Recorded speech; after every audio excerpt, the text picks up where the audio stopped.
여보, 이게 뭐예요? 명품 시계를 또 사셨어요? 박재훈, 63세. 그는 자신이 번 돈으로 명품을 사고 골프를 치고 젊은 여자를 만났다. 재훈의 손목에 빛나는 롤렉스 3천만 원짜리 시계였다. 아내 김미숙 60이 놀라 물었다. 여보, 이게 뭐예요? 또 명품 시계를 사셨어요? 재훈은 무심하게 대답했다. 응, 어제 샤넬 매장에서 샀어. 마음에 들어서. 미숙의 목소리가 떨렸다. 하지만 여보, 이게 얼마예요? 최소 3천만 원은. 재훈은 차가운 눈빛으로 아내를 보았다. 내가 번 돈 내가 쓰는 게 뭐가 문제야? 당신이 왜 간섭해? 미숙은 할 말을 잃었다. 하지만 우리 노후 자금도 생각해야. 재훈의 목소리가 높아졌다. 에이, 시끄러워. 내 돈 내가 쓰는데. 당신이 왜 참견이야? 그는 방으로 들어가 문을 쾅 닫았다. 미숙은 거실에 홀로 남았다. 그녀의 눈에 눈물이 고였다. 40년. 미숙은 40년 동안 이 남자를 위해 살았다. 1984년. 23살의 미숙. 꽃다운 나이에 재훈과 결혼했다. 여보, 제가 계속 일할까요? 재훈은 웃으며 말했다. 아니야, 당신은 집에서 애들 키우고 나는 돈 벌어올게. 미숙은 믿었다. 알았어요. 영상 보기 전 구독, 좋아요, 알람 설정을 눌러주세요. 여보, 이게 뭐예요? 명품 시계를 또 사셨어요? 아내 김미숙 60은 남편 박재훈 63의 손목에 빛나는 롤렉스를 보며 놀랐습니다. 재훈은 무심하게 대답했습니다. 응, 어제 샀어. 마음에 들어서. 하지만 여보, 이게 얼마예요? 최소 3천만 원은 넘을 텐데. 재훈은 짜증스럽게 말했습니다. 내가 번 돈 내가 쓰는 게 뭐가 문제야? 당신이 왜 간섭해? 미숙은 할 말을 잃었습니다. 하지만 우리 노후 자금도 생각해야 하고 애들 결혼 자금도. 에이, 시끄러워. 내 돈 내가 쓰는데 당신이 왜 참견이야? 재훈은 화를 내며 방으로 들어가 버렸고 미숙은 거실에 홀로 남아 한숨을 쉬었습니다. 이런 일은 비일비재했습니다. 재훈은 자신이 번 돈이라며 명품을 사고 골프를 치고 비싼 술을 마셨지만 미숙에게는 생활비조차 제대로 주지 않았습니다. 미숙아, 이번 달 생활비 200만 원 여기 있어. 재훈은 무심하게 돈을 던지듯 주었고 미숙은 여보, 이걸로 어떻게 한 달을 살아요? 공과금, 식비, 잡비 다 내면 부족한데. 라고 말했지만 재훈은 그럼 아꼈어. 내가 뭐 돈이 무한정 있는 줄 알아? 라고 대답했습니다. 하지만 재훈 자신은 아끼지 않았습니다. 명품 옷, 명품 시계, 명품 구두, 골프 회원권, 고급 술. 매달 수백만 원을 자신에게 썼지만 아내에게는 200만 원이 전부였습니다. 미숙은 40년 전을 회상했습니다. 1984년 그녀는 23살의 꽃다운 나이에 재훈과 결혼했습니다. 당시 재훈은 평범한 회사원이었고 미숙은 은행원이었습니다. 두 사람의 수입은 비슷했지만 결혼 후 미숙은 임신하면서 퇴직했습니다. 여보, 제가 계속 일할까요? 미숙이 물었을 때 재훈은 아니야. 당신은 집에서 애들 키우고 나는 돈 벌어올게라고 말했습니다. 미숙은 알았어요. 여보라고 대답하며 가정주부가 되었습니다. 그 후 40년간 미숙은 헌신적인 아내이자 어머니로 살았습니다. 두 아들을 낳아 키우고 시부모를 모시고 남편의 뒷바라지를 했습니다. 재훈이 회사에서 승진할 수 있었던 것도 사업에 성공할 수 있었던 것도 미숙의 내조 덕분이었습니다. 여보, 오늘 접대가 있어서 늦을 거야. 저녁 준비해놔. 재훈은 늘 이렇게 말했고 미숙은 알았어요. 조심해서 다녀와요라고 대답했습니다. 새벽 2시에 들어와도 술 냄새를 풍기고 들어와도 미숙은 참았습니다. 재우는 40대에 회사를 그만두고 작은 무역회사를 차렸습니다. 여보, 사업 자금이 필요한데 우리 집 담보대출 좀 받자. 재훈이 말했을 때 미숙은 걱정했습니다. 여보, 위험하지 않을까요? 당신은 걱정하지 마. 내가 알아서 할게. 미숙은 남편을 믿고 집을 담보로 2억 원을 빌렸습니다. 다행히 사업은 잘 됐고 재훈은 10년 만에 중견 무역회사 사장이 되었으며 연 매출 100억 원을 달성했습니다. 여보, 당신 덕분에 성공했어. 고마워. 재훈은 처음에는 미숙에게 감사했지만 시간이 지나며 변했습니다. 내가 번 돈이야. 내가 능력이 있어서 번 거지. 미숙은 하지만 여보, 제가 집안이라고 뒷바라지 했잖아요 라고 말했지만 재훈은 그건 당연한 거 아니야? 아내가 남편 뒷바라지 하는 거? 라고 무시했습니다. 60세가 되었을 때 재훈은 회사를 아들에게 넘기고 은퇴했습니다. 이제 내 인생 좀 즐기며 살아야지. 재훈은 골프에 빠졌고 명품을 사 모았고 고급 레스토랑을 다녔습니다. 여보, 우리도 함께 여행이라도 갈까요? 미숙이 제안했을 때 재훈은 당신이랑 뭐가 재미있어? 나는 친구들이랑 놀 거야 라고 거절했습니다.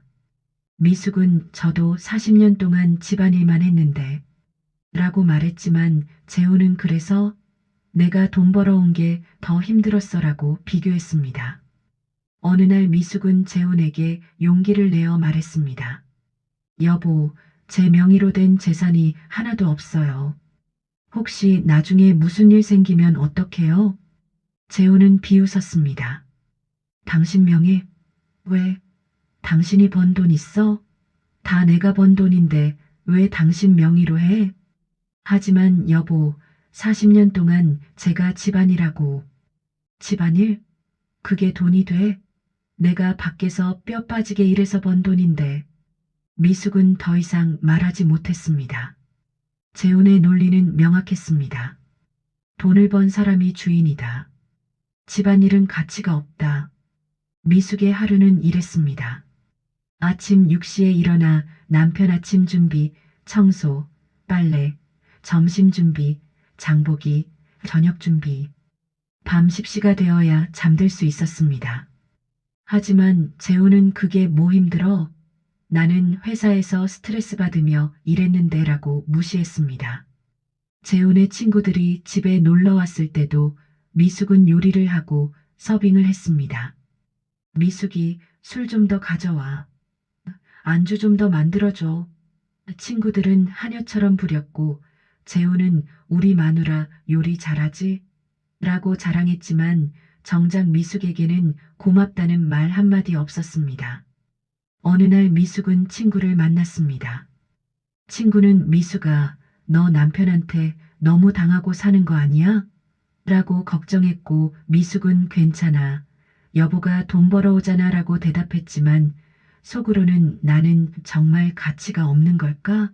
라고 자괴감이 들었습니다. 재훈은 점점 더 오만해졌습니다. 당신은 내가 먹여 살리는 거야. 내가 없으면 당신은 아무것도 아니야. 라고 말했고 미숙은 여보, 너무해요. 라고 울먹였지만 재훈은 뭐가 너무해? 사실이잖아 라고 냉정하게 말했습니다. 미숙의 생일날도 재훈은 생일 축하해라는 말 한마디 없이 골프를 갔고 미숙은 혼자 케이크를 사서 촛불을 켰지만 눈물만 흘렀습니다. 나는 정말 이렇게 살아야 하나. 하지만 미숙은 몰랐습니다.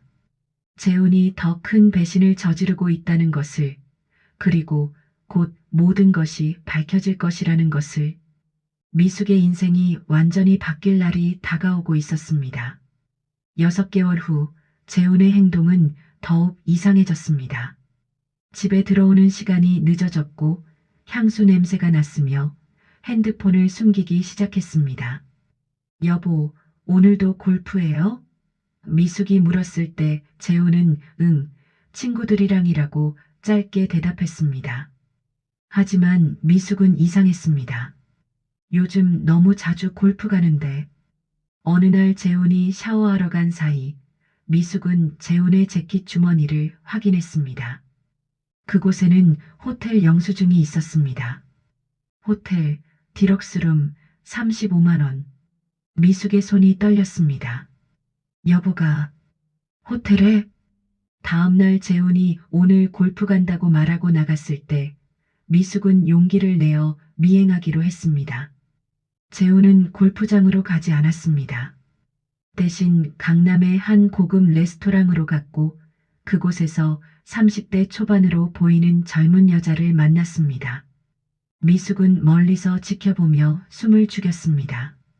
두 사람은 매우 친밀해 보였고 재훈은 여자의 손을 잡으며 웃었습니다. 미숙은 눈물이 났습니다. 40년을 함께 살았는데 저렇게 젊은 여자와 식사 후 두 사람은 호텔로 향했고 미숙은 더 이상 볼 수 없어서 그 자리에 주저앉았습니다. 여보가 정말 바람을. 집으로 돌아온 미숙은 혼자 울었습니다. 하지만 재훈을 추궁할 용기가 나지 않았습니다. 내가 뭐라고 할 수 있을까? 여보가 번 돈으로 사는데. 며칠 후 미숙은 재훈의 서재를 정리하다가 우연히 서랍에서 편지를 발견했습니다. 분홍색 편지지에 예쁜 글씨로 쓰여 있었습니다. 오빠 어제 너무 좋았어요. 오빠랑 있으면 정말 행복해요. 빨리 이혼하고 저랑 재혼해주세요. 사랑해요. 마이너스 수진이가. 미숙은 편지를 떨어뜨렸습니다. 이혼? 재혼? 그녀는 급히 서랍을 더 뒤졌고 더 많은 편지와 사진들이 나왔습니다. 재훈과 젊은 여자가 함께 찍은 사진, 여행지에서 찍은 사진, 호텔에서 찍은 사진. 미숙은 견딜 수 없었습니다. 여보, 이게 뭐예요? 그날 저녁 재훈이 돌아왔을 때 미숙은 편지와 사진을 던지며 소리쳤습니다. 재훈은 당황했지만 곧 냉정해졌습니다. 그래, 맞아. 나 다른 여자 있어. 여보, 어떻게? 당신이랑 40년 살았는데 재미없잖아. 나도 내 인생 좀 즐기고 싶어. 미숙은 믿을 수 없었습니다. 여보, 우리 40년을 함께 살았잖아요. 제가 여보를 위해 얼마나. 그래서 그게 내가 당신한테만 매여 살아야 한다는 이유가 돼? 재훈은 오히려 화를 냈습니다. 수진이는 나를 이해해줘. 나를 존경해줘. 당신은 뭐 해준 게 있어? 집안일? 그게 뭐 대단해? 미숙은 무너져 내렸습니다. 여보, 저는 40년 동안 내 돈으로 먹고 산 거지. 내가 없었으면 당신은 뭐야? 재훈은 잔인하게 말했고 미숙은 여보, 너무해요. 라고 울먹였습니다. 재훈은 미숙아, 우리 이혼하자라고 냉정하게 말했습니다. 뭐? 이혼? 응, 나는 수진이랑 재혼하고 싶어. 수진이는 젊고 예쁘고 나를 이해해줘. 여보, 정신 차려요. 그 여자가 여보 돈 보고 접근한 거예요. 재훈은 비웃었습니다. 돈? 그래, 내 돈이지. 내가 번 돈이고 그걸로 내가 행복을 사는 게 뭐가 문제야? 미숙은 하지만 여보, 저도 40년 동안 헌신했어요 라고 항변했지만 재훈은 헌신? 그게 돈이 돼? 법적으로 당신 명의에 재산 하나도 없잖아. 다 내 명의야 라고 말했습니다. 미숙은 그제야 깨달았습니다. 40년 동안 자신의 이름으로 된 재산이 하나도 없다는 것을. 집도 차도 예금도 주식도 모두 남편 명의였습니다. 여보, 그래도 이혼 서류 여기 있어. 사인해. 재훈은 냉정하게 서류를 내밀었고 미숙은 위자료는요? 라고 물었습니다. 재훈은 위자료? 당신이 뭘 해줬다고 위자료를 달라고 해? 재산 분할? 당신 명의 재산 없잖아라고 비웃었습니다. 미숙은 하지만 법적으로 결혼 기간 동안 모은 재산은 반반 아닌가요? 라고 물었고 재우는 그건 당신이 기여한 게 있을 때 얘기지. 당신은 뭐 한 게 있어? 라고 무시했습니다. 미숙은 완전히 절망했습니다. 정말 나는 아무것도 아닌 걸까? 하지만 그때 미숙은 문득 떠올렸습니다. 20년 전 시어머니가 돌아가시기 전에 미숙에게만 몰래 준 통장이 있었습니다. 며느리, 이거 받아둬.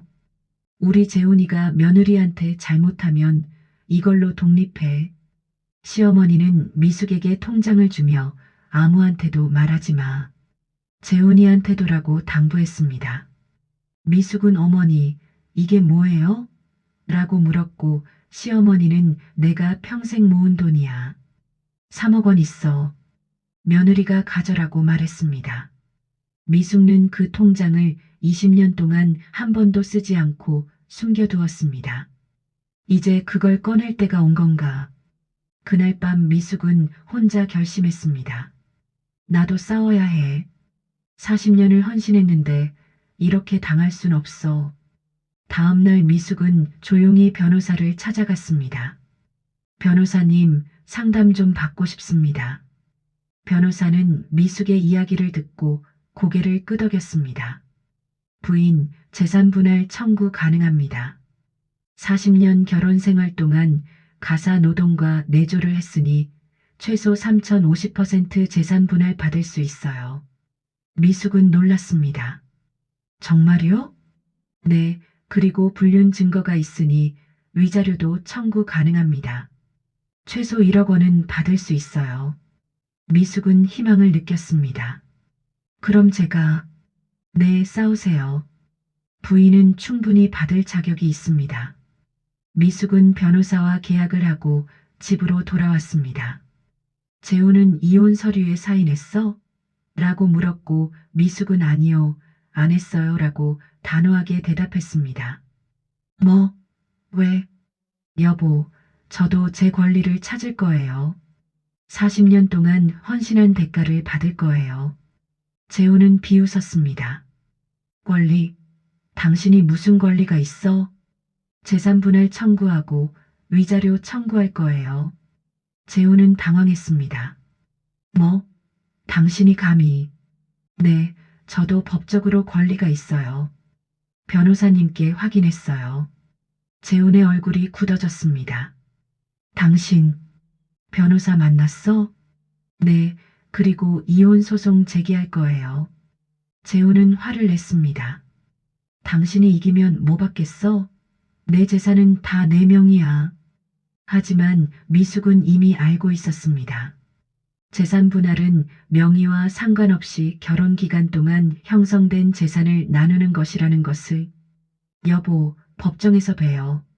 미숙은 처음으로 남편에게 당당하게 말했고 재우는 감히 라고 중얼거렸지만 미숙은 이미 돌아서 있었습니다. 전쟁이 시작되었습니다. 일주일 후 미숙의 변호사는 재훈의 재산을 조사하기 시작했습니다. 부인, 남편분 재산이 얼마나 되는지 아세요?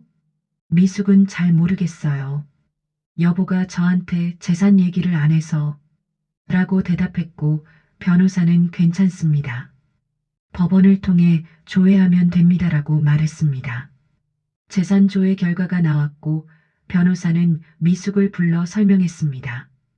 부인, 남편분 명의 재산이 총 50억 원 정도 됩니다. 미숙은 놀랐습니다.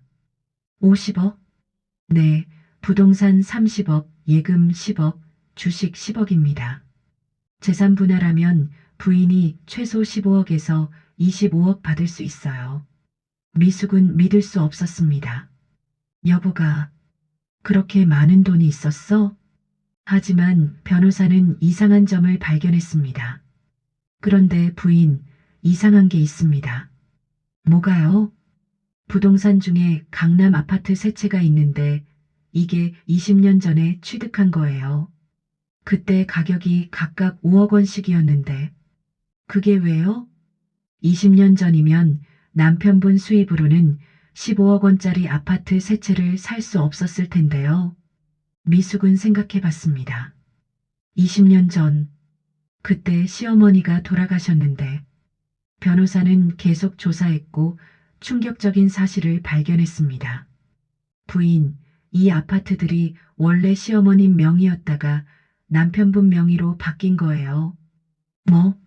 시어머님이 돌아가시기 1년 전에 남편분께 증여하신 거예요. 총 15억 원어치를. 미숙은 기억을 떠올렸습니다. 20년 전 시어머니는 병환으로 누워 계셨고 재우는 어머니가 아파트를 나한테 주신대라고 말했습니다. 미숙은 어머니 재산이 그렇게 많았어요? 라고 물었고 재우는 어머니가 평생 모으신 거야 라고 대답했습니다. 하지만 지금 생각해보니 이상했습니다. 시어머니는 미숙에게 3억 원을 주며 이게 내가 평생 모은 돈이야 라고 말했는데 어떻게 재훈에게는 15억 원을 줄 수 있었을까? 변호사는 더 파고들었고 진실을 발견했습니다. 부인, 큰일입니다. 뭐가요? 이 아파트들이 원래 부인 명의로 되어 있었어요. 네. 변호사는 서류를 보여주며 설명했습니다. 시어머님이 처음에는 부인 명의로 증여하려고 했어요. 증여 계약서 초안이 있습니다. 미숙은 서류를 보며 눈물이 났습니다. 시어머니의 글씨로 며느리 김미숙에게 아파트 세 채를 증여함이라고 적혀 있었습니다. 하지만 이게 왜? 남편분이 바꾼 겁니다. 시어머님이 병환으로 의식이 흐릿할 때 자기 명의로 바꾼 거예요. 미숙은 분노가 치밀었습니다. 여보가 시어머니를 속인 거예요? 네, 그리고 부인한테도 거짓말한 겁니다. 미숙은 떨렸습니다. 시어머니는 저한테 주려고 하셨는데 여보가 가로챈 거였어. 변호사는 더 충격적인 사실을 밝혔습니다. 그리고 부인, 시어머님이 돌아가시기 전에 작성한 유언장이 있습니다. 유언장요? 네, 공증사무소에 보관되어 있었습니다. 변호사는 유언장을 보여줬고 거기에는 이렇게 쓰여 있었습니다. 나 박순덕은 내 재산을 다음과 같이 분배한다. 아파트 세 채는 며느리 김미숙에게, 예금 3억 원은 며느리 김미숙에게, 아들 박재훈에게는 이미 사업 자금으로 5억 원을 주었으므로 더 이상 주지 않는다. 며느리가 나를 40년 가까이 정성껏 모셨으므로 이것은 당연한 대가이다. 미숙은 유언장을 보며 울었습니다. 어머니, 저한테 이렇게... 변호사는 냉정하게 말했습니다. 부인, 이건 명백한 유언장 위조입니다. 남편분이 유언장을 숨기고 증여 서류를 위조한 겁니다. 그럼 어떻게 해요? 형사고소 가능합니다. 유언장 위조, 문서 위조, 사기죄로. 미숙은 결심했습니다. 고소하겠습니다. 그날 저녁 미숙은 재훈을 마주했습니다. 여보, 물어볼 게 있어요. 뭐? 시어머니가 돌아가시기 전에 작성한 유언장 아세요? 재훈의 얼굴이 굳어졌습니다. 유언장? 무슨 소리야? 어머니가 저한테 아파트 세 채를 주려고 하셨대요. 근데 여보가 가로챘죠? 재훈은 당황했습니다. 당신이 무슨 소리를... 미숙은 유언장 사본을 내밀었습니다. 이게 어머니가 작성한 진짜 유언장이에요. 여보가 숨긴 거죠? 재훈은 할 말을 잃었습니다. 그건... 여보, 어머니를 속이고 저를 속였어요. 15억 원짜리 아파트를 가로챘어요. 재훈은 변명했습니다. 어머니가 정신이 온전하지 않으셨어. 나한테 주신 거야. 거짓말 마세요. 유언장에 명확하게 적혀 있어요. 미숙는 분노로 떨었습니다. 여보, 40년 동안 당신이 번 돈이라고 자랑했는데 사실은 시어머니 돈이었네요? 재훈은 그래도 내가 그걸로 불려서 50억 만든 거야. 라고 항변했지만 미숙는 그 시드머니가 제 거였어요. 어머니가 저한테 주려던 거였어요. 라고 소리쳤습니다. 그리고 여보, 이제 알았어요. 여보가 항상 내가 번 돈이라고 한 게 사실은 거짓말이었네요. 시어머니 돈으로 시작한 거잖아요. 재우는 닥쳐. 라고 소리쳤지만 미숙는 아니, 안 닥쳐요. 40년 동안 참았어요. 이제 진실을 밝힐 거예요. 라고 맞섰습니다. 미숙는 폭탄을 터뜨렸습니다. 여보, 형사 고소했어요. 유언장 위조, 문서 위조, 사기죄로. 뭐? 그리고 민사로 재산 반환 청구했어요. 원래 제 거였던 15억 원짜리 아파트 돌려받을 거예요. 재우는 완전히 패닉했습니다. 당신, 감히. 네, 감히 했어요. 40년 동안 당하고만 살았는데 이제는 제 권리 찾을 거예요. 재우는 당신이 이기면 뭐 받겠어? 라고 소리쳤지만 미숙는 조용히 말했습니다. 여보, 제가 이기면 아파트 세 채 제 거예요. 시어머니가 저한테 주려고 하셨으니까. 그리고 나머지 재산도 재산 분할로 반 가져가요. 여보는 빈털털이 될 거예요. 재우는 얼굴이 창백해졌습니다. 당신, 진심이야? 네, 진심이에요. 그리고 여보, 한 가지 더. 미숙는 다른 서류를 꺼냈습니다. 이게 뭐야? 시어머니가 저한테 몰래 주신 통장이에요. 3억 원 있어요. 재우는 놀랐습니다. 뭐? 어머니가 당신한테. 네, 20년 전에 주셨어요. 재훈이가 며느리한테 잘못하면 이걸로 독립하라고 하시면서요. 미숙는 웃었습니다. 어머니는 이미 아셨나 봐요. 여보가 어떤 사람인지. 그래서 저한테 보험을 남겨주신 거예요. 재훈은 무너져 내렸습니다. 어머니가 나를 믿지 않으셨다고? 당연하죠. 여보는 어머니까지 속였잖아요. 미숙는 가방을 들었습니다. 저 오늘부터 여기서 안 살아요. 호텔 잡았어요. 법정에서 봬요, 여보. 재우는 미숙아, 기다려.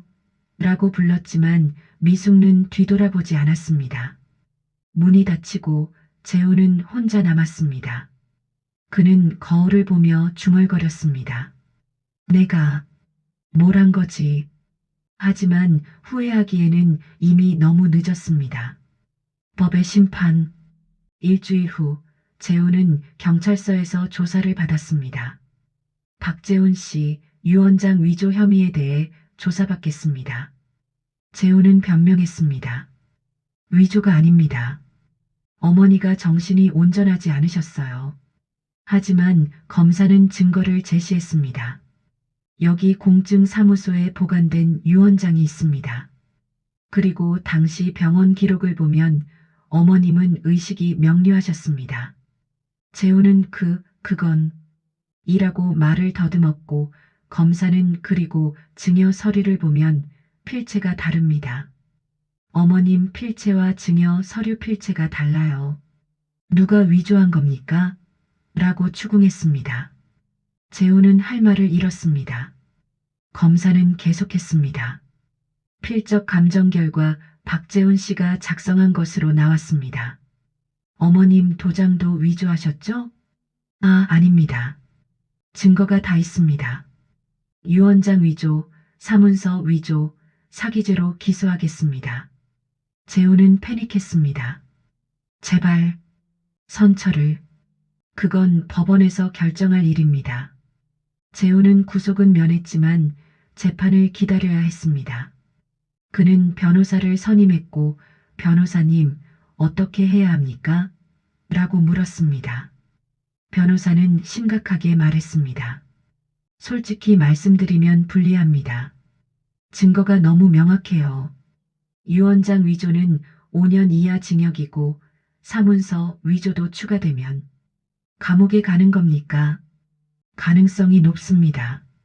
그리고 민사소송도 문제입니다. 민사요?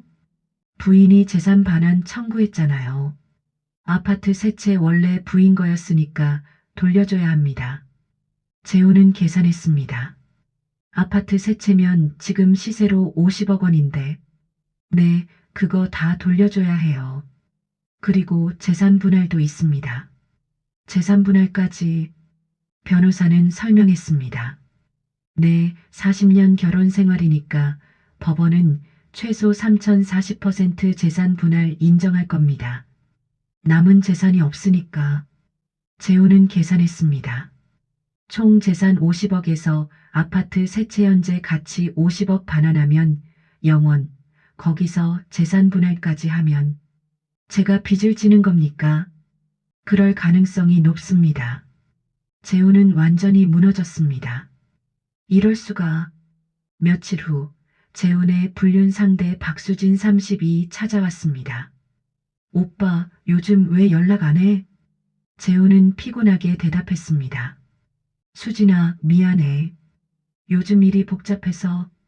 무슨 일인데? 이혼은 언제 해? 재훈은 솔직하게 말했습니다. 수진아, 이혼 힘들 것 같아. 아내가 소송 걸었어. 수진은 놀랐습니다. 소송? 왜? 재산 분할이랑 유언장 위조 건으로. 수진의 표정이 변했습니다. 유언장 위조? 오빠가 범죄를 저질렀어? 아, 아니야, 오해야. 수진은 한 발 물러섰습니다. 오빠, 그럼 재산은 어떻게 돼? 재훈은 한숨을 쉬었습니다. 아마 다 잃을 것 같아. 수진의 눈빛이 차가워졌습니다. 다 잃는다고? 오빠, 농담이죠? 미안해, 수진아. 내가 생각했던 것보다 상황이 안 좋아. 수진은 냉정하게 말했습니다. 오빠, 저는 오빠가 부자라서 만난 거예요. 솔직히 63세 할아버지를 사랑할 리 있겠어요? 재훈은 충격받았습니다. 수진아, 너, 오빠가 돈 있을 때는 좋았어요. 명품도 사주고, 좋은 데 데려가주고. 근데 이제 빈털털이 된다고요? 저는 그런 사람이랑 못 살아요. 수진아, 우리 사랑하는 사이 아니었어. 수진은 비웃었습니다. 사랑? 오빠 현실을 보세요. 저는 32살이고 오빠는 63살이에요. 30살 차이 나는데 사랑이 있을 것 같아요? 재우는 그럼 지금까지 나한테 한 말들은? 이라고 물었고 수진은 다 거짓말이에요. 오빠 돈 보고 접근한 거죠. 그거 모르셨어요? 라고 냉정하게 대답했습니다. 재우는 무너져 내렸습니다. 나를 이용한 거였어? 네, 이용했죠. 근데 오빠도 젊은 여자 데리고 다니면서 자랑하고 싶었던 거 아니에요? 서로 이용한 거죠. 수지는 가방을 들었습니다. 그럼 저는 이만. 좋은 분 만나세요, 오빠. 아, 참, 그동안 받은 명품이랑 돈은 안 돌려드려요. 제 노동의 대가니까. 재우는 수진아, 라고 불렀지만 수지는 뒤돌아보지도 않고 나갔습니다. 문이 닫히고 재우는 혼자 남았습니다. 그는 소파에 주저앉아 울었습니다. 내가 뭘 한 거지? 40년 함께한 아내를 버리고 저런 여자한테 속았어. 다음 날 재훈의 아들들이 찾아왔습니다. 큰아들 박민준 38이 말했습니다. 아버지, 무슨 일이에요? 어머니한테 들었어요. 재훈은 고개를 숙였습니다. 미안하다, 아들아. 둘째 아들 박민수 35가 화를 냈습니다. 아버지, 어떻게 어머니한테 그러실 수 있어요? 불륜해, 이혼 요구해. 내가 잘못했어. 민준이 물었습니다. 할머니 유언장 위조한 것도 사실이에요? 재훈은 대답하지 못했고 민수는 아버지, 정말 실망이에요. 할머니를 속이고 어머니를 속이고 라고 말했습니다. 민준이 선언했습니다. 아버지, 저희는 어머니 편이에요. 법정에서 어머니 편에서 증언할 거예요. 뭐? 너희가 나를 배신하는 거야. 민수가 냉정하게 말했습니다. 배신? 아버지가 먼저 가족을 배신하셨잖아요. 두 아들은 떠났고 재호는 완전히 고립되었습니다. 친구들도 하나둘 떠나갔습니다. 재훈아, 미안한데 너 요즘 소문 안 좋더라. 우리 골프 모임에 좀 안 나와줄래? 재훈은 왜? 우리 30년 친구인데. 라고 말했지만 친구는 그래도 유원장 위조는 좀 이미지가 안 좋아라고 거절했습니다. 회사에서도 재훈의 평판이 떨어졌습니다. 아들 민준이 운영하는 회사인데 직원들이 수군거렸습니다. 회장님 아버지 그러시더라. 부인한테 저렇게 하다니. 민준은 재훈을 불렀습니다. 아버지, 회사 안 나오시는 게 좋겠어요. 뭐? 이 회사 내가 만든 건데. 지금은 제 회사예요. 그리고 아버지 때문에 이미지 실추되고 있어요. 재훈은 쫓겨났습니다. 한 달 후, 재훈은 혼자 집에서 술을 마시고 있었습니다. 50억 원의 재산을 자랑하던 그는 이제 초라한 노인이 되어 있었습니다. 내가 모든 걸 잃었어. 아내, 아들들, 친구들, 회사, 재산. 그는 미숙의 전화번호를 눌렀습니다. 여보, 나야. 미숙은 차갑게 대답했습니다. 무슨 일이세요? 미숙아, 미안해. 내가 정말 잘못했어. 지금 와서 사과하면 뭐해요? 이미 늦었어요. 제발, 소송 취하해줘. 내가 빌게. 미숙은 단호하게 말했습니다. 안 돼요. 저는 40년 동안 참았어요. 이제 제 권리를 찾을 거예요. 미숙아, 법정에서 봬요. 전화가 끊겼습니다. 재훈은 핸드폰을 던지고 울었습니다. 내가 바보였어. 40년 함께한 아내를 버리고 젊은 여자한테 속고 하지만 후회는 너무 늦었습니다. 2주 후 재훈은 더 큰 충격을 받았습니다. 박수진이 인터넷 커뮤니티에 폭로글을 올린 것입니다. 63세 기혼남에게 속은 32살 여자의 고백. 글의 내용은 충격적이었습니다. 저는 박재훈이라는 63세 남자를 만났습니다. 그는 자신이 50억 원의 재산을 가진 성공한 사업가라고 자랑했고 저에게 이혼하고 재혼하자고 했습니다. 저는 순진하게 믿었습니다. 하지만 알고 보니 그는 어머니 유원장을 위조해서 재산을 가로챈 범죄자였습니다. 부인에게 40년 동안 생활비도 제대로 안 주고 자기만 명품 쓰고 저 같은 젊은 여자들한테 돈 쓰는 인간이었습니다. 제가 이별 통보하니까 돈 돌려달라고 협박하더군요. 제가 받은 명품과 돈은 제 노동의 대가입니다. 63세 할아버지 상대해주는 게 얼마나 힘든지 아세요? 여러분, 이런 남자 조심하세요. 기혼남은 절대 만나지 마세요. 글은 순식간에 퍼졌고 재훈의 실명과 사진까지 공개되었습니다. 댓글들이 달렸습니다. 63세가 32세를 꼬시다니 키읔키읔키읔.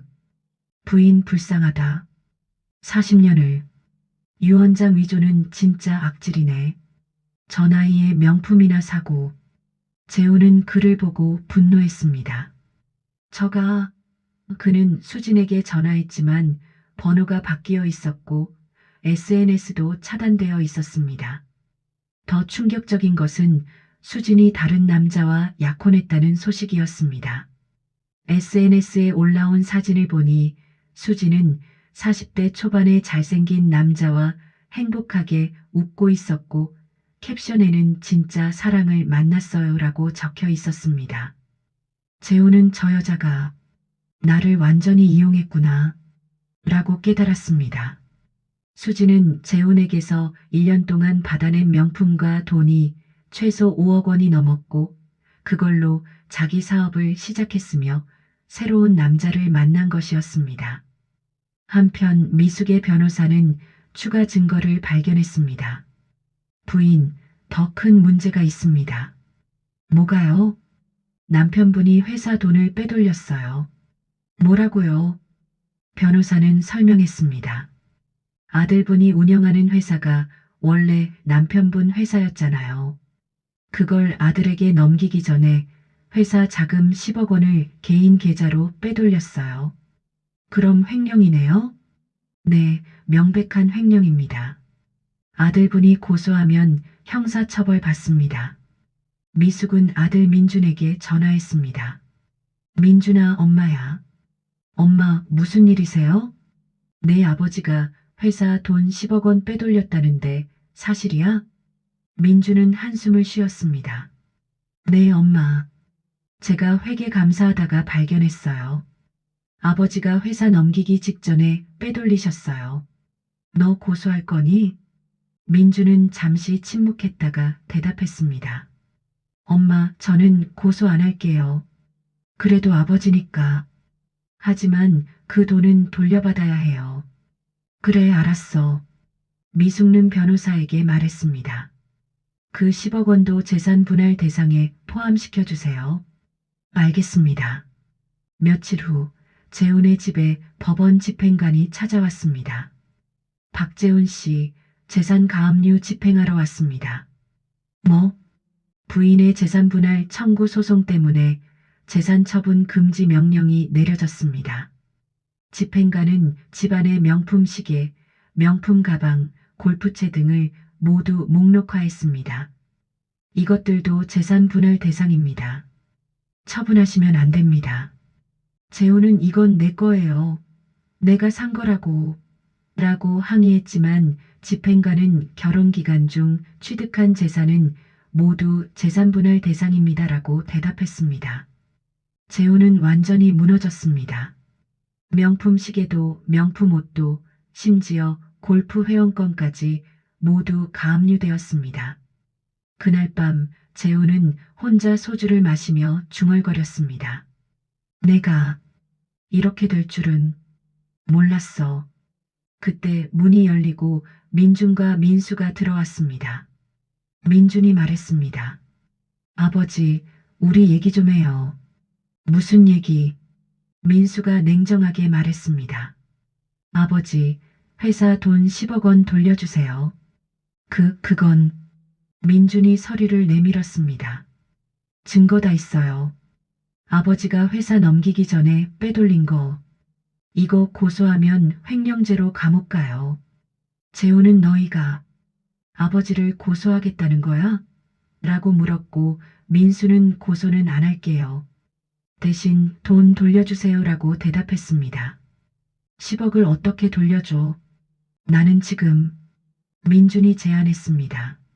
아버지 명의 아파트 하나 저희한테 넘기세요. 그럼 10억 갚은 걸로 하죠. 내 아파트를. 네, 아니면 횡령죄로 고소할게요. 재훈은 선택의 여지가 없었습니다. 알았어. 줄게. 아들들은 떠났고 재훈은 또 하나의 재산을 잃었습니다. 일주일 후 재훈은 건강검진을 받았고 의사로부터 충격적인 소식을 들었습니다. 박재훈 씨, 간암 2기입니다. 뭐? 간암?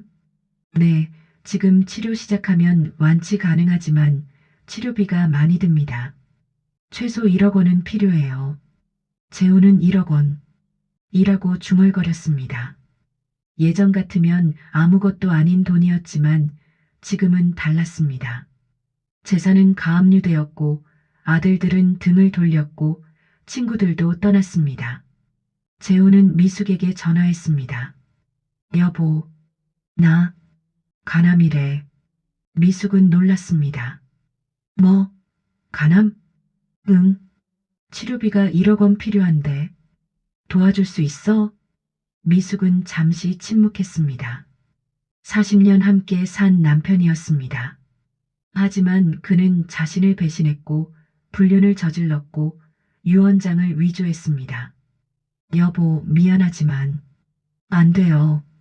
미숙아, 제발 나 죽어. 당신이 저한테 그랬던 것처럼 저도 이제 제 인생 살아야 해요. 당신 치료비는 당신이 해결하세요. 미숙아. 전화가 끊겼습니다. 재훈은 절망했습니다. 아무도 나를 도와주지 않아. 아내도 아들도 친구도. 그는 그제야 깨달았습니다. 내가 모든 사람을 배신했구나. 그래서 이제 아무도 나를 도와주지 않는 거야. 하지만 깨달음은 너무 늦었습니다. 3개월 후 드디어 재판이 시작되었습니다. 법정에는 미숙과 재훈이 각각 변호사와 함께 앉아 있었고 방청석에는 두 아들과 미숙의 친구들이 앉아 있었습니다. 재판장이 입장하고 재판이 시작되었습니다. 재산분할 청구 사건과 유언장 위조 사건을 병합 심리하겠습니다. 미숙의 변호사가 먼저 주장했습니다. 재판장님, 원고 김미숙은 40년간 헌신적으로 가사노동과 육아, 시부모 봉양을 했습니다. 피고 박재훈의 성공은 원고의 내조가 있었기에 가능했습니다. 재훈의 변호사가 반박했습니다. 재판장님, 피고는 자신의 능력으로 재산을 형성했습니다. 가사노동은 부부의 당연한 역할입니다. 재판장이 물었습니다. 피고, 부인의 가사노동에 대해 어떻게 생각하십니까? 재훈은 대답했습니다. 저는 돈을 벌어왔고 부인은 집안일을 했습니다. 각자 역할을 한 거죠. 미숙의 변호사가 공격했습니다. 재판장님, 피고는 부인에게 월 200만 원의 생활비만 주면서 자신은 월 수백만 원을 명품과 골프, 불륜 상대에게 사용했습니다. 증거 자료가 제출되었습니다. 재훈의 신용카드 내역에는 명품 구매, 골프장 이용, 고급 레스토랑 식사 등이 빼곡했고 총 금액은 연간 1억 원이 넘었습니다. 재판장이 재훈에게 물었습니다. 피고, 이게 사실입니까? 재훈은 네. 하지만 제가 번 돈을 제가 쓴 건데 라고 대답했고 재판장은 부부 공동재산을 일방적으로 사용한 것은 문제가 될 수 있습니다라고 지적했습니다. 다음은 유언장 위조건이었습니다. 검사가 증거를 제시했습니다. 재판장님, 피고 모친의 진짜 유언장과 위조된 증여 서류를 비교해 보시기 바랍니다. 두 서류가 스크린에 나타났고 필체가 명확히 달랐습니다. 필적 감정 전문가가 증인으로 나왔습니다. 유언장은 고인의 필체가 맞습니다. 하지만 증여 서류는 다른 사람이 쓴 것입니다. 필적 감정 결과 피고 박재훈의 필체와 99% 일치합니다. 재판장이 재훈에게 물었습니다. 피고, 이 증여 서류를 당신이 작성한 겁니까? 재훈은 저는 어머니가 정신이 온전하지 않으셔서 제가 대신 이라고 변명했지만 검사는 고인은 유언장 작성 당시 정신과 전문의의 진단을 받았고 완전히 정상이라는 진단서가 있습니다라고 반박했습니다. 의사가 증인으로 나와 증언했습니다. 박순덕 여사는 유언장 작성 당시 의식이 명료했고 자신의 의사를 명확히 표현하셨습니다. 재훈은 할 말을 잃었습니다. 미숙의 변호사가 결정타를 날렸습니다. 재판장님, 고인은 며느리 김미숙에게 재훈이가 며느리한테 잘못하면 이걸로 독립하라며 3억 원을 따로 줬습니다. 이는 고인이 이미 아들의 인성을 의심했다는 증거입니다. 통장 사본이 제출되었고 시어머니의 필적으로 며느리에게라고 적혀 있었습니다. 재판장은 고개를 끄덕이며 피고 모친은 며느리를 신뢰했고 아들을 신뢰하지 않았다는 것이 명확하네요 라고 말했습니다. 다음은 두 아들의 증언이었습니다. 민준이 증인석에 앉았습니다. 미숙의 변호사가 물었습니다. 증인, 어머니가 가정에서 어떤 역할을 하셨는지 말씀해 주세요. 민준은 눈물을 글썽이며 대답했습니다. 어머니는 저희를 위해 모든 것을 희생하셨습니다. 새벽부터 밤늦게까지 일하시고 저희 공부 챙기시고 할머니 간병하시고 아버지가 성공할 수 있었던 건 어머니 덕분입니다. 아버지는 어떠셨습니까? 민주는 재훈을 바라보며 말했습니다. 아버지는 돈만 중요하게 생각하셨습니다. 어머니를 존중하지 않으셨고 항상 내가 번 돈이라고 하시며 어머니를 무시하셨습니다. 재우는 고개를 숙였습니다. 민수도 증언했습니다. 저는 아버지가 다른 여자와 호텔에 가는 것을 목격했습니다. 그리고 어머니한테 내가 번 돈 내가 쓰는 게 뭐가 문제냐고 하시는 것도 들었습니다. 재판장이 재훈에게 물었습니다. 피고, 불륜 사실을 인정합니까? 재훈은 네, 인정합니다. 라고 작게 대답했습니다. 미숙의 변호사가 마지막 공격을 했습니다. 재판장님, 피고는 40년간 부인을 무시하고 생활비도 제대로 안 주고 불륜을 저지르고 어머니 유언장을 위조했습니다. 이는 명백한 악의적 행동입니다. 따라서 재산 분할 비율을 6,040로 해주시고 위자료 3억 원, 그리고 위조된 아파트 세 채는 원고에게 반환해 주시기 바랍니다. 재훈의 변호사가 반론했습니다. 재판장님, 너무 과도합니다. 피고도 생활해야 합니다. 하지만 재판장은 엄격한 표정으로 말했습니다. 피고의 행동은 매우 악질적입니다. 배우자를 40년간 무시하고 불륜을 저지르고 심지어 모친의 유언장까지 위조했습니다. 재판은 3시간 동안 계속되었고 마침내 재판장이 선고했습니다. 이 법원은 다음과 같이 판결합니다. 법정이 조용해졌습니다. 첫째, 피고는 원고에게 재산의 50%를 분할한다. 피고 총 재산 50억 원 중 25억 원을 원고에게 지급하라. 재훈은 얼굴이 창백해졌습니다. 둘째, 피고는 원고에게 위자료 3억 원을 지급하라. 셋째, 피고 모친으로부터 위조된 증여로 취득한 아파트 세 채는 원고에게 반환하라. 해당 아파트는 원래 원고에게 증여될 예정이었음이 명백하다. 재훈은 주저앉았습니다. 넷째, 피고의 유언장 위조 행위는 형사처벌 대상이다. 징역 3년, 집행유예 5년을 선고한다. 방청석에서 미숙의 친구들이 박수를 쳤습니다. 재판장이 마지막으로 말했습니다. 피고는 40년간 헌신한 배우자를 무시하고 배신했습니다. 이는 용서받을 수 없는 행위입니다. 판결은 이상입니다. 망치 소리가 울렸습니다. 재판이 끝나고 미숙은 변호사와 포옹했습니다. 감사합니다, 변호사님. 재훈은 변호사에게 물었습니다. 항소, 할 수 있습니까? 변호사는 고개를 저었습니다. 증거가 너무 명확해서 이기기 힘듭니다. 그리고 항소해도 결과는 비슷할 겁니다. 재훈은 완전히 무너졌습니다. 미숙은 재훈을 지나치며 조용히 말했습니다.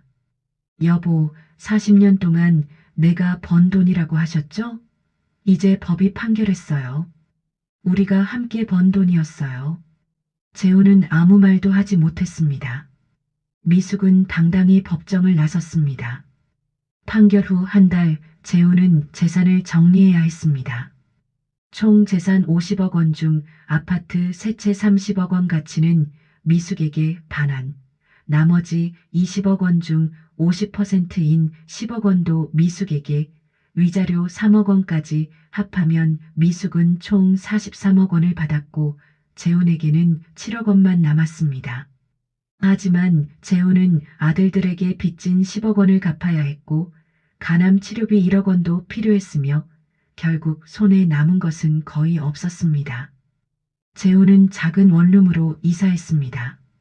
이게 내 인생이야. 그는 거울을 보며 중얼거렸습니다. 50억에서 빈털터리로. 반면 미숙은 완전히 새로운 삶을 시작했습니다. 43억 원을 받은 그녀는 먼저 강남에 30평 아파트를 구입했고 이제 내 집이야. 내 명의로라고 기뻐했습니다. 미숙은 친구들과 만났습니다. 미숙아, 축하해. 정말 잘했어. 고마워, 친구들. 너희 응원이 없었으면 못했을 거야. 친구 한 명이 물었습니다.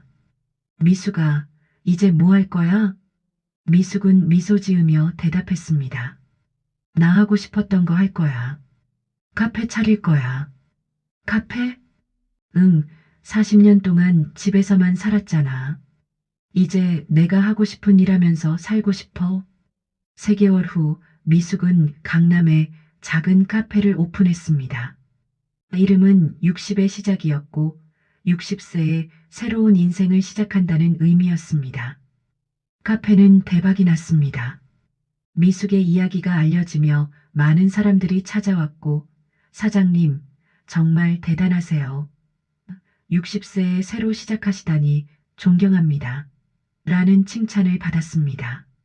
미숙은 인터뷰도 했습니다. 60세 카페 사장님, 40년 헌신 후 새 출발이라는 제목의 기사가 났고 많은 여성들이 공감했습니다. 저는 40년 동안 남편을 위해 살았어요. 하지만 남편은 저를 당연하게 여겼죠. 내가 번 돈이라고 하면서 저를 무시했어요. 하지만 법은 제 편이었어요. 40년간의 헌신을 인정해줬어요. 이제 저는 제 인생을 살아갈 거예요. 기사는 큰 반향을 일으켰고 많은 여성들이 저도 용기 얻었어요. 저도 이혼해야겠어요 라고 댓글을 달았습니다. 한편 재우는 비참한 삶을 살고 있었습니다. 간암 치료를 받으며 원룸에서 근근히 살았고 친구들도 가족도 없었습니다. 아들들도 찾아오지 않았습니다. 아버지, 저희는 어머니 편이에요. 아버지 혼자 사세요. 재우는 외로움에 미숙에게 전화했습니다. 여보, 나 좀 만나줘. 미숙은 거절했습니다. 당신과 만날 이유가 없어요. 이제 남남이에요. 미숙아, 제발, 나 외로워. 당신이 저를 40년 동안 외롭게 만들었잖아요. 이제 당신 차례예요.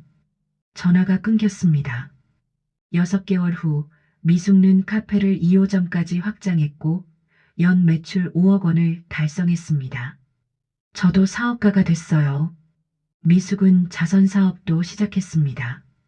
가정폭력 피해 여성지원센터에 매달 1천만 원을 기부했고 저처럼 남편에게 무시당하고 살았던 여성들을 돕고 싶어요라고 말했습니다.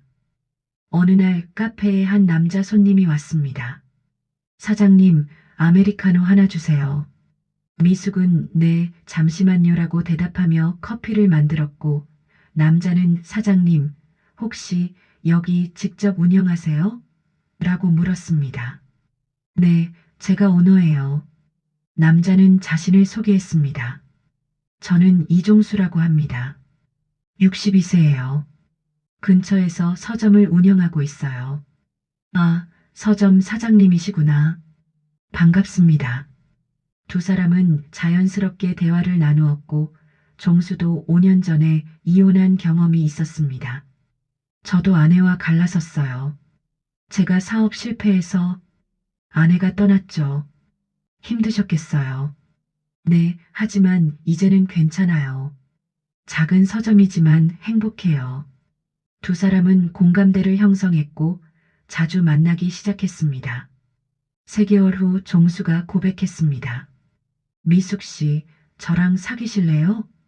미숙은 잠시 망설이다가 대답했습니다. 네, 좋아요. 1년 후 미숙과 종수는 결혼했습니다. 작지만 따뜻한 결혼식이었고 두 아들과 친구들이 참석했습니다. 민준이 축사했습니다.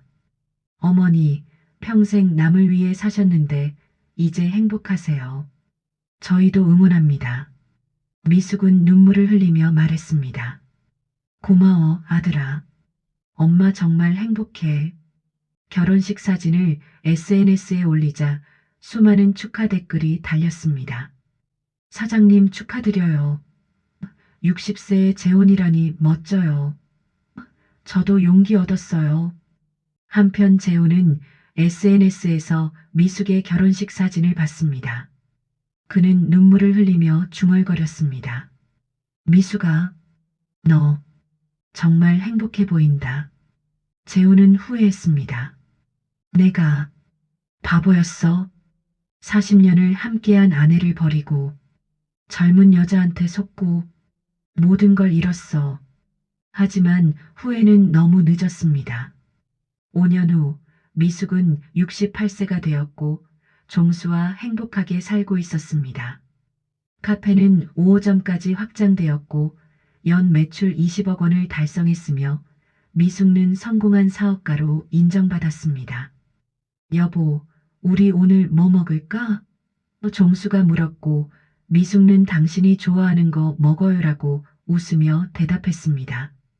종수는 나는 당신과 함께면 뭐든 좋아라고 말했고 미숙는 이게 진짜 사랑이구나 라고 생각했습니다.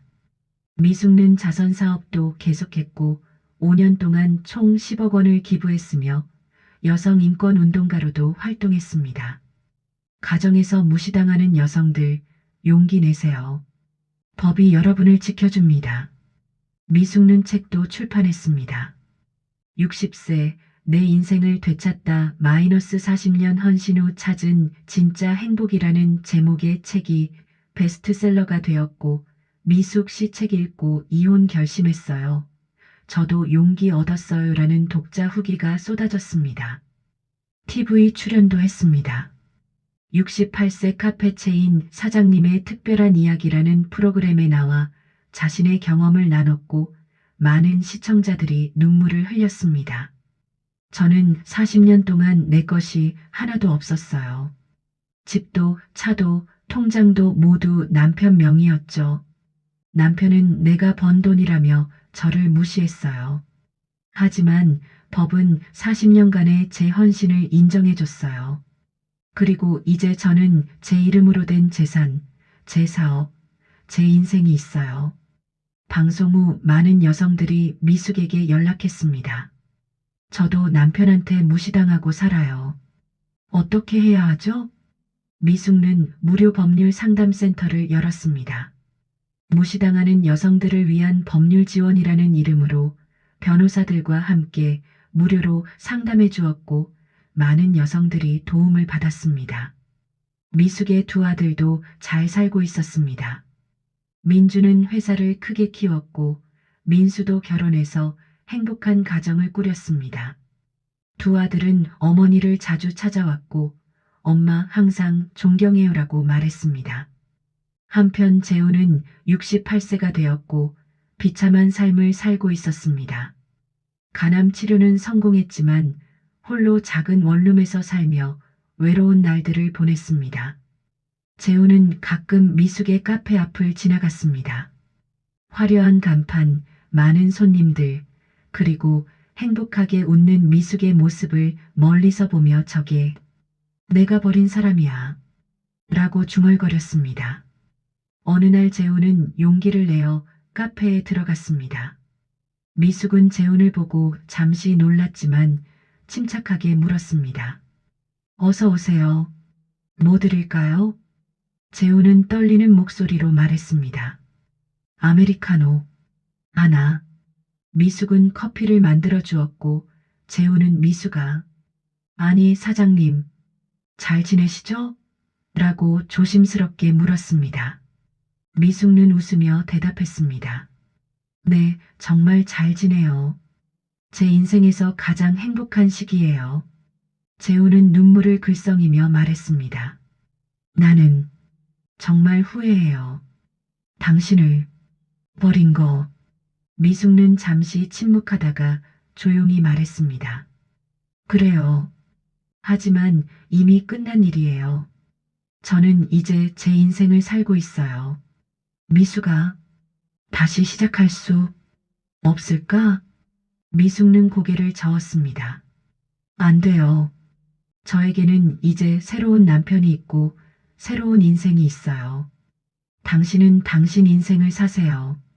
재우는 미숙아 라고 불렀지만 미숙는 커피 맛있게 드세요 라고 말하며 다른 손님을 맞이하러 갔습니다. 재우는 커피를 마시며 카페를 둘러봤습니다. 벽에는 미숙의 사진들이 걸려 있었습니다. 종수와 찍은 행복한 사진, 아들들과 찍은 사진, 자선단체에서 찍은 사진. 재우는 내가 모든 걸 잃었구나 라고 깨달았습니다. 카페를 나오며 재우는 뒤돌아봤습니다. 미숙는 손님들과 밝게 웃으며 이야기하고 있었습니다. 재우는 중얼거렸습니다. 미숙아, 너는 나 없이도, 아니, 나 없어서 더 행복하구나. 그는 고개를 떨구고 걸어갔습니다.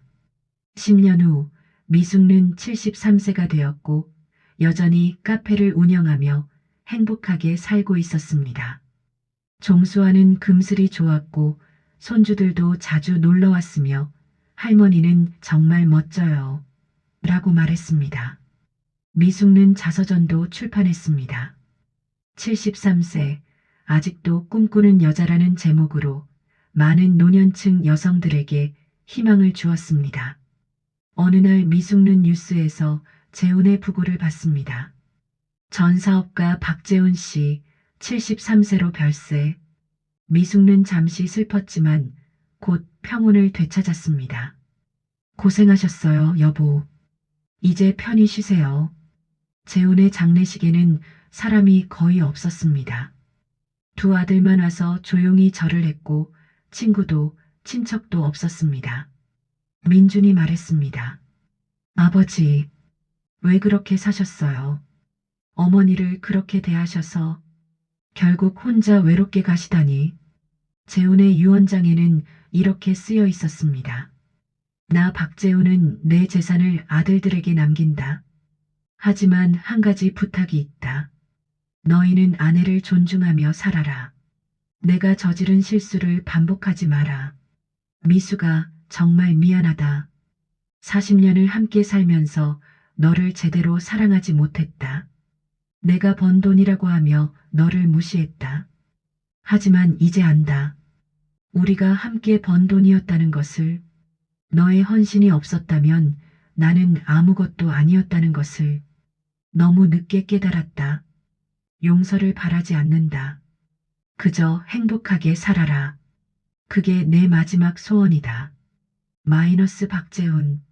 미숙는 유언장을 읽고 눈물을 흘렸습니다. 이제 와서, 하지만 이미 늦었어요.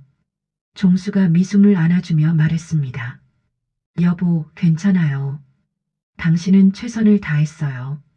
미숙는 고개를 끄덕였습니다. 네, 저는 후회 없어요. 제 인생을 되찾았으니까요. 15년 후, 미숙는 78세가 되었고 종수는 80세가 되었습니다. 두 사람은 여전히 행복하게 살고 있었고 카페는 아들이 물려받아 운영하고 있었습니다. 미숙는 회고록을 썼습니다. 78년 인생, 후회 없는 선택들이라는 제목으로 자신의 인생을 돌아봤습니다. 나는 60세에 새로운 인생을 시작했다. 40년 동안 남편을 위해 살았지만 남편은 나를 당연하게 여겼다. 하지만 나는 포기하지 않았다. 법정에서 싸웠고 내 권리를 찾았고 새로운 인생을 시작했다. 63세 남편은 내가 번 돈 내가 쓰는 게 뭐가 문제냐며 나를 무시했다. 하지만 법은 40년간의 내 헌신을 인정해 주었다. 이제 나는 안다. 가사 노동도 가치가 있다는 것을, 내조도 인정받아야 한다는 것을, 그리고 여성도 당당히 자신의 권리를 주장해야 한다는 것을 모든 여성들에게 말하고 싶다. 무시당하며 살지 마라. 당신은 가치 있는 사람이다. 용기를 내라. 법이 당신을 지켜줄 것이다. 책은 또다시 베스트셀러가 되었고 많은 여성들이 미숙 할머니 덕분에 용기 얻었어요 라고 감사 인사를 했습니다. 미숙는 손주들에게 말했습니다. 할머니는 60세에 새로운 인생을 시작했단다. 너희도 언제든 다시 시작할 수 있어. 나이는 숫자일 뿐이야. 손주들은 할머니 정말 멋져요. 라고 박수를 쳤습니다. 미숙는 종수와 손을 잡고 석양을 바라보며 말했습니다. 여보, 저 정말 행복해요. 종수는 나도 당신 만나서 정말 행복해라고 대답했습니다. 두 사람의 그림자가 석양 속으로 길게 늘어졌습니다.